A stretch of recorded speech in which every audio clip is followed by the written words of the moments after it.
ni Archbishop mar kanisa Jokopere Diocese ma Nairobi Philip Ayoro owacho ni ute thieth e bwo kanisa no biro chungo chenro magi ka sirkal orem chulo gopegi e bwo okumba machon mar NHIF. Kano lose boma mathika, jadolo nolero ni kaka kanisa onge ber malich magiyude tayo chenro mag thieth ka ok mana konyo jotuo kod sirkal e ting' mar neno ni jongima mar jokenya ni kare. Osiptende Jokopere. Tarik 5 dwe mar adek higani, Jatend Piny William Ruto nogolo chik mondo migawo mar thieth ochak chulo gope mag ute thieth e bwo okumba machon mar NHIF. Nyaka sani nenore ni gope ma kamagi pok otiek chul kaluwore kod ote mar jatend pinyno.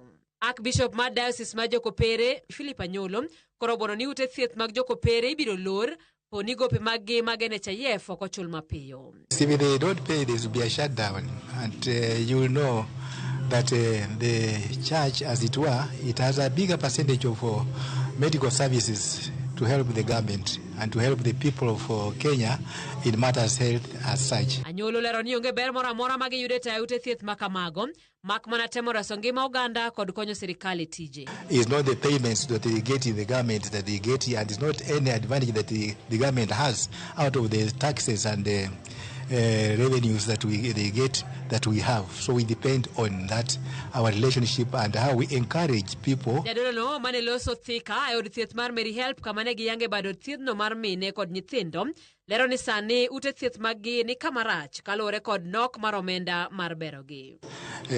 We give services, but also we need to improve on those services. So it is very important that we also are listened to, and we are working together in cooperation with this Ministry of Health and also the government as such. Because in doing this, and I'm very much convinced, in having fewer people in the hospitals, in having fewer people in prisons, you are developing the economy. Sirkal nyaka sani ni kod gowi mar bilion 6.8 mar ute thieth mag kanisa e bwo okumba machon mar NHIF. Osiptende Ramogi TV.